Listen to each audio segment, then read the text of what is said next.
오늘 주시는 하나님의 말씀은 우리 빌립보서 2장 12절에서 14절까지 말씀입니다. 제가 읽을 때 여러분들 마음속으로 따라 읽으시면 되겠습니다. 그러므로 나의 사랑하는 자들아, 너희가 나 있을 때뿐 아니라 더욱 지금 다 없을 때에도 항상 복종하여 두렵고 떨림으로 너희 구원을 이루라. 너희 안에서 행하시는 이는 하나님이시니 자기의 기쁘신 뜻을 위하여 너희에게 소원을 두고 행하게 하시나니 모든 일을 원망과 시비가 없이 하라. 오늘 이 말씀을 중심으로 해서 하나님의 기쁘신 뜻이라고 하는 주제로 말씀을 생각해 보려고 합니다. 요즘 우리는 러시아와 우크라이나의 전쟁 소식을 듣고 보고 있습니다. 우크라이나 수업가 금방 24시간이면은 점령될 것 같다, 고비다, 이런 이야기를 들으면서 20여일이 넘게 지금까지 왔습니다. 우리는 매일매일 전쟁의 소식을 들으면서 많은 민간인들이 죽고 또 어린이들도 죽고 도시들이 미사일에 파괴되는 모습을 보고 있습니다. 요즘 보도를 보면 우크라이나가 러시아의 침략 공격을 잘 막아내고 버티고 있다, 그런 소식을 듣습니다. 비행기도 그렇고 장갑차도 그렇고 전차들도 그렇고 파괴된 모습들이 사진에 나오고 있죠. 여러분들도 아마 보았을 것입니다. 서방 세계는 러시아와의 경제적인 관계를 단절했습니다. 또 많은 기업들이 러시아를 떠났습니다. 금방이라도 러시아는 부도를 당하고 어려움을 당할 것처럼 보입니다. 그리고 그 어려움으로 말미암아 군대를 지원하고 보급하는데 곧 한계에 부딪히게 될 것이다, 그런 소식도 들립니다. 그런데 살펴보면 많은 국가들이 경제적으로 지원을 하고 무기로 지원을 하지만 우크라이나가 나토에 가입하는 것을 아직까지 허락하지 않고 있습니다. 어쩌면 나토에 가입을 안 했으면 좋겠다, 그런 느낌도 듭니다. 그리고 우크라이나는 상공에 비행기들이 날아다니지 못하도록 플라이존, 노플라이존을 만들어서 비행기가 안 다니게 해주면 좋겠다, 그렇게 요청을 하지만은 거절을 하고 있습니다. 왜냐하면 3차 대전이 일어날지도 모르겠고 또 잘못하다가는 핵 버튼을 눌러서 핵 전쟁이 일어날 거다, 그런 걱정을 하면서 허락을 하지 않고 있습니다. 우리가 아는 대로 현재는 우크라이나가 러시아의 침략을 잘 막아내고 있지만 시간이 지나면 지날수록 사람들이 더 죽고 또 많은 시설들이 파괴된다 하는 것을 알고 있습니다. 여러분 생각해 보면 모든 계획에는 플랜 B가 있고 플랜 C가 있잖아요. 지금 러시아가 침략을 해서 지금은 잘 문제가 생겨서 제대로 뜻을 이루지 못했다. 그래서 서방 세계는 소련이 러시아가 금방이라도 패할 것처럼 그렇게 보도를 하고 있는 것처럼 보이지만 여러분들도 그렇고 또 모든 사람이 그렇잖아요. 계획을 세울 때는 첫 번째 계획을 세웠다가 안 될 때는 또 두 번째도 있고 세 번째도 있고 아마 러시아도 그런 계획을 갖고 있을 것입니다. 지금은 손해보는 것 같고 손실보는 것 같지만은 또다시 정비해서 계속 전쟁을 치르게 된다면은 아마 많은 무고한 백성들도 죽고 어려움에 거하지 않을까, 계속 이어지지 않을까, 그런 생각도 해봅니다. 또 여러 보도를 통해서 알지만은 서방 세계가 러시아와의 경제적인 관계를 단절했죠. 그래서 유럽의 여러 나라든지 한국이라든지 일본이 적극적으로 참석하고 참여해서 물론 러시아에게 큰 경제적인 피해를 입히고 있지만 러시아 제재에 반대하는 국가도 많다는 것도 알아야 합니다. 중국이 그렇죠. 인도도 그렇죠. 브라질도 그렇죠. 또 시리아, 브라질도 그렇고 남미의 여러 나라 중동의 여러 나라들은 러시아 제재에 반대하고 있어요. 그래서 인구적으로 보면 한 40%, 전체 인구의 40% 정도는 러시아를 제재하는데 반대하고 있어요. 그러니까 뭐 금방이라도 경제적인 문제가 생길 것처럼 우리는 알고 있지만은, 여러분 아는 것처럼 중국은 뭐 미국과 대화를 하면서 절대 도와주면 안 된다 뭐 그러지만은, 우리는 우리나라가 알아서 하는데 왜 그렇게 간섭을 하느냐, 그런 면으로 대화가 오가고 있으면서 중국이 러시아를 경제적으로 돕기 시작한다면 전쟁이라든지 여러 가지 면에서 크게 양상이 달라질 것이다 하는 것도 짐작해 볼 수가 있고요. 또 하나는 세계가 경제적인 뿐만 아니라 여러 가지 면에서 나누어지는 그런 세계 속에 있다는 것을 우리는 알아야 하고 알 수 있습니다. 지금 우크라이나는 최선을 다해서 힘겹게 싸우고 있습니다. 도움을 받고 있지만은 사실은 혼자서 최선을 다해서 생명을 다해서 싸우고 있는 것입니다. 물자는 주지만은 우리는 생명은 희생시킬 수 없다. 군비라든지 경제적인 지원은 하고 있지만은 우리는 생명까지 희생시킬 수 없다라고 하는 것이 미국과 그리고 유럽의 모습이에요. 그리고 3차 대전과 같은 큰 전쟁이 일어나서는 안 된다. 그런 거죠. 다시 말하면 우크라이나는 스스로 그 나라 혼자 힘으로 목숨을 내놓고 죽고 살기로 지금 싸우고 있는 것입니다. 우리 속담에 이런 말이 있죠. 하늘은 스스로 돕는 자를 돕는다. 그런 말이 있어요. 이제 세계가 우크라이나의 모습을 보면서 저들이 포기하지 않고 열심히 싸우고 희생하고 그리고 헌신하고 피를 흘리는 모습을 보면서 사람들이 감동을 받고 지지하면서 우크라이나를 돕고 있습니다. 그러나 책임은 자기가 지는 거예요. 그게 국제사회의 현실이에요.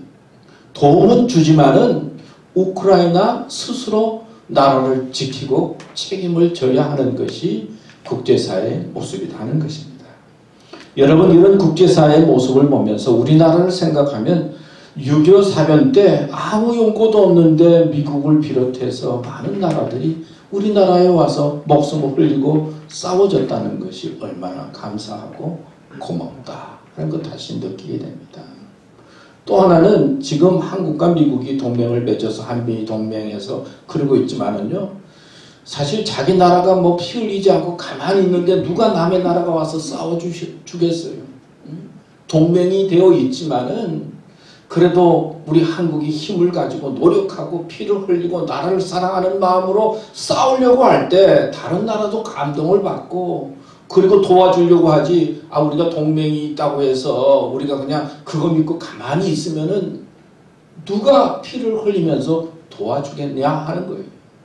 그런 의미에서 우리 한국의 모습을 생각하면 나라를 사랑하는 마음, 헌신의 마음, 그리고 고마워하는 마음, 겸손한 마음을 가지고 나라를 지키려고 할 때 그리고 주위에 있는 나라들도 도울 수 있고 그리고 그 헌신과 희생에 참여하게 된다는 것이죠.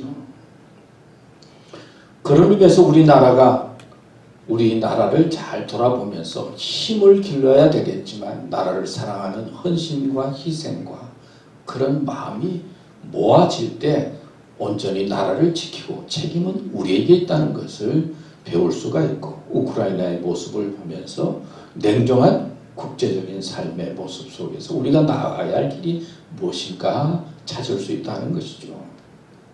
여러분, 우리가 믿음의 사람이 되었습니다. 믿음으로 살려고 합니다. 그런데 내가 하나님 믿습니다. 그러고는 아무렇지도 않게 그냥 내 마음대로 산다면 하나님께서 어떻게 보실까요? 나는 믿습니다. 그냥 교회 오랫동안 다녔습니다. 그리고는 내 마음대로 산다면 하나님께서 도와주실까요? 도우려고 하실까요?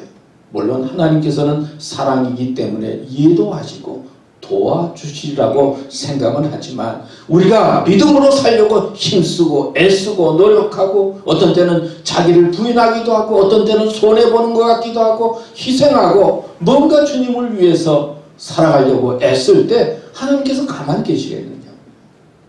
하나님께서 도와주시고 그 길을 인도해 주시고 축복해 주시는 겁니다.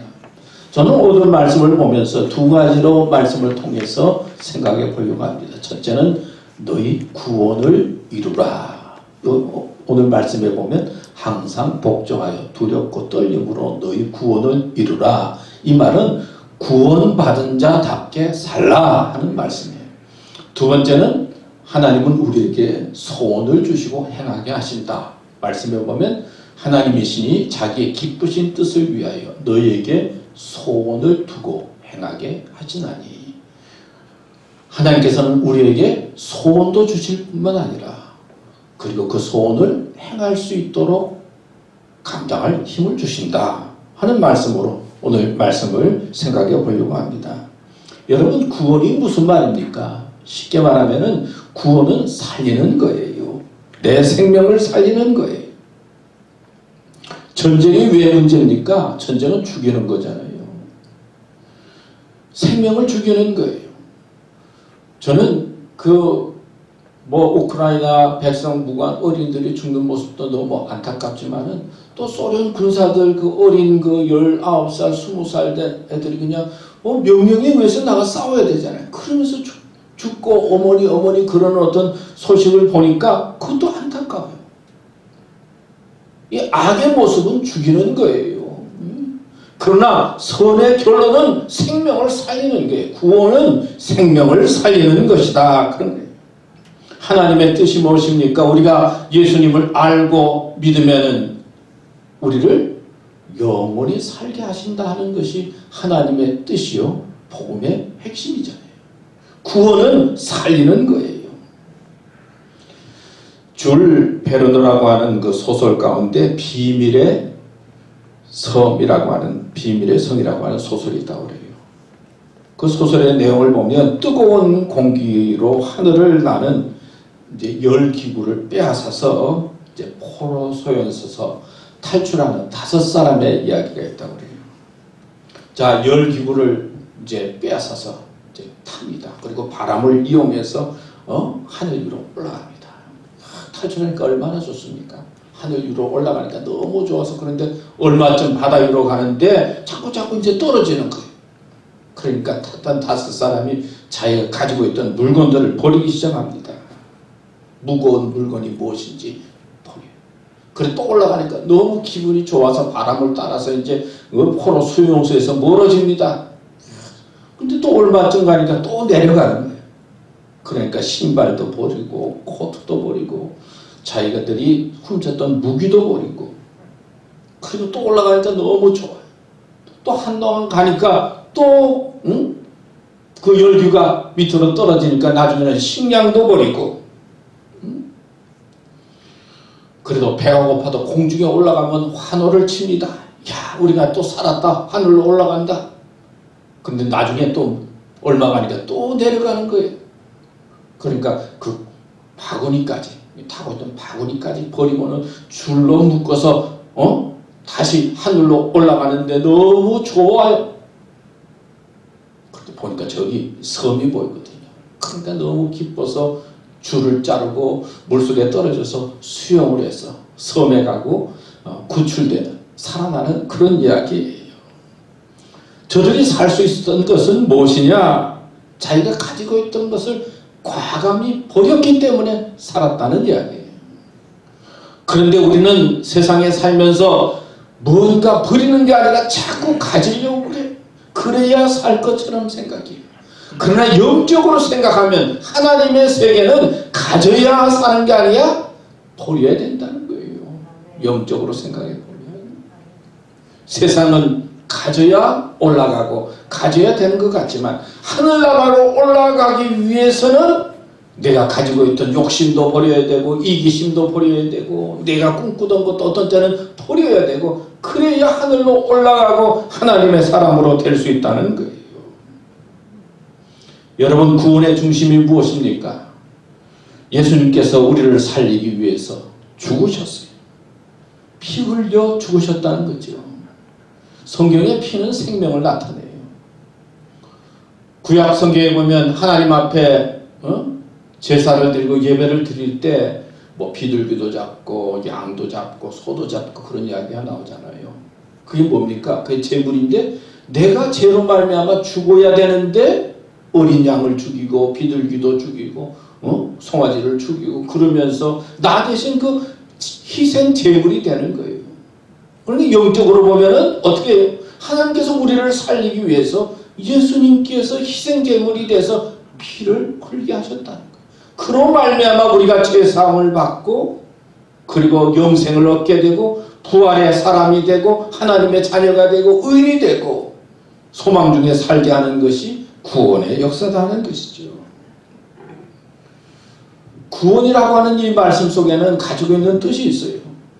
구원은 내가 자격이 있어서 되는 것이 아니다는 거예요. 구원은 내 힘과 능력으로 되지 않는다는 거예요. 하나님께서 주셔야 된다는 거예요. 그러니 얼마나 큰 은혜입니까? 그러니까 우리가 구원받았다 그럴 때 그냥 마음대로 된 것이 아니라 하나님의 희생과 피 흘림을 통해서 우리가 구원을 받았어요. 그러니까 이런 구원을 그냥 값없이 지키는 것이 아니라 오늘 말씀에 보면 두렵고 떨리는 마음으로 항상 복종하여 두렵고 떨리는 마음으로 너희 구원을 이루라. 구원의 삶을 살아가는데 종말론적인 마음을 가져서 두렵고 떨리는 듯한 마음으로 이 구원이 얼마나 소중한 것을 알고 이 마지막 때에 구원의 삶을 살아가는 믿음의 사람이 되어야 된다 말씀하고 있는 것이 오늘 본문인 것입니다.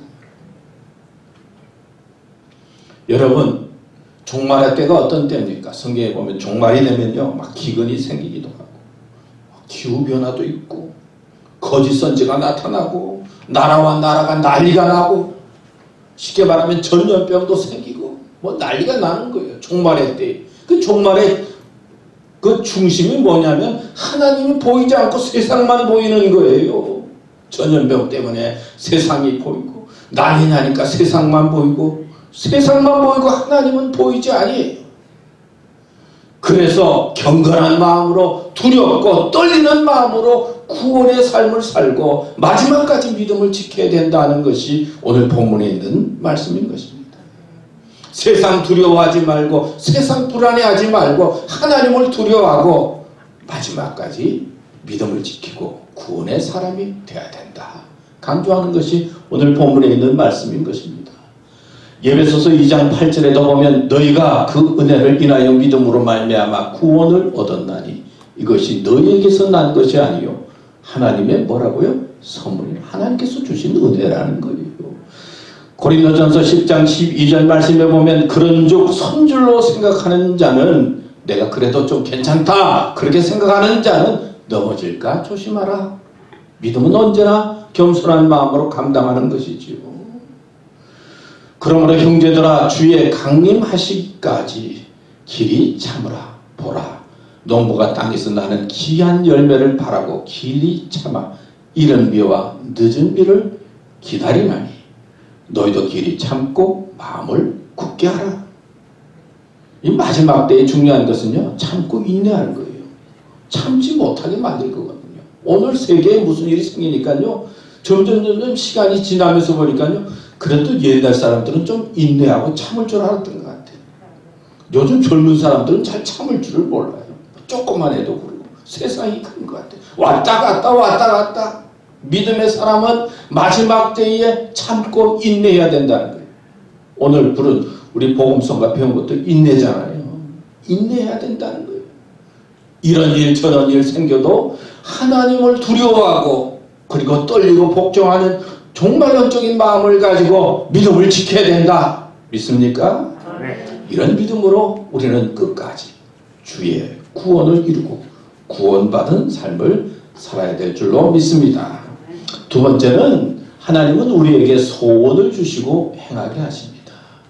오늘 말씀에도 보면 너희 안에서 행하시는 이는 하나님이시니 자기의 기쁘신 뜻을 위하여 너희에게 소원을 두고 행하게 하신 아니겠습니까?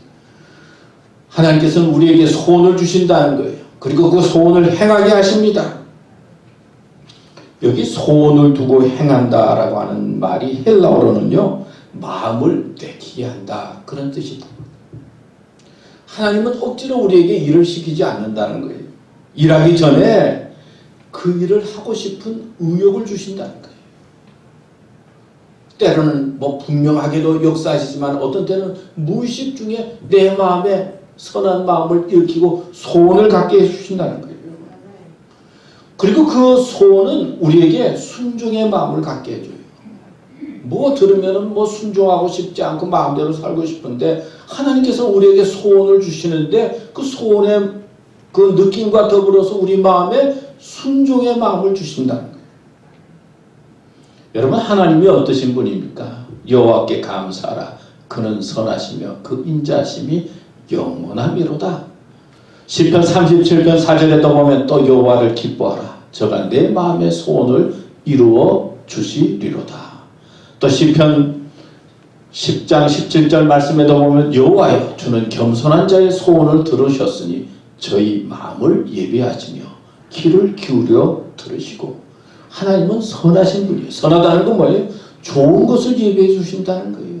하나님의 말씀대로 우리가 소원의 마음을 갖고 그 소원을 행하게 하면 하나님께서는 선하신 분이니까 선한 길로 인도하시고 우리의 마음의 소원을 들어주시고 우리의 소원에 귀를 기울이시는 분이시다 말씀하고 있는 것이 성경입니다.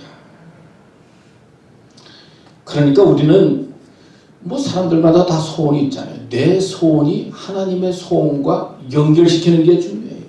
내가 가지고 있는 소원도 있지만은 하나님께서 주시는 마음의 소원을 가지고 살도록 힘쓰면 하나님께서는 우리를 선한 길로, 축복의 길로, 영혼의 길로 인도하신다 말씀하고 있습니다.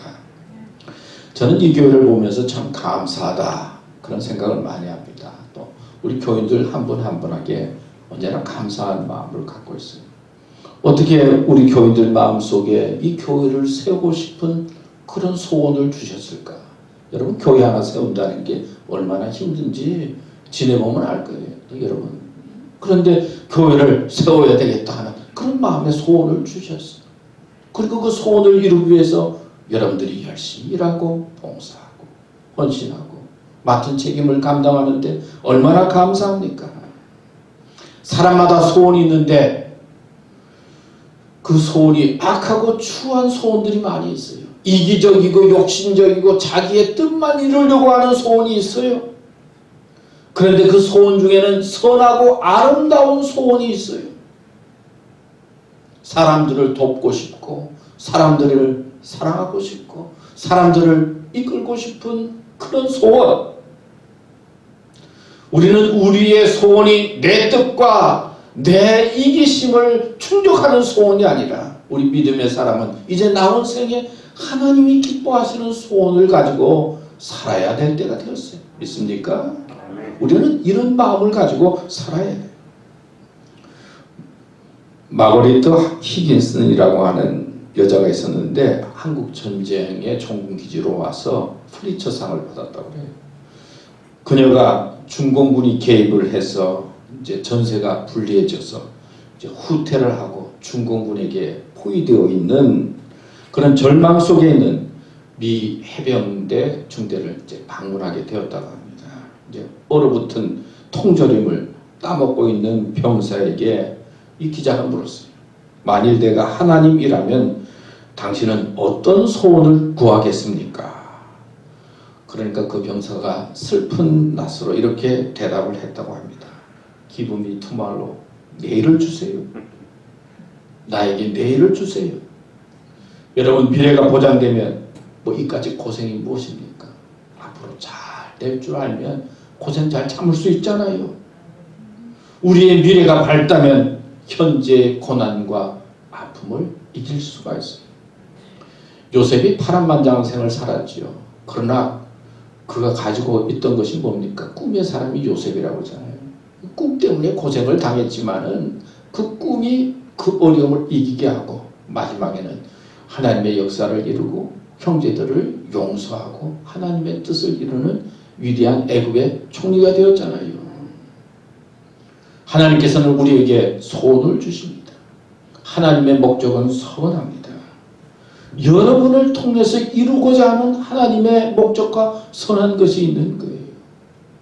그리고 그 소원을 가지게 되면 하나님께서는 그 소원을 이루도록 역사하시고 그 소원을 통해서 하나님이 기뻐하시고 하나님께 영광이 되는 역사가 있게 되는 것입니다.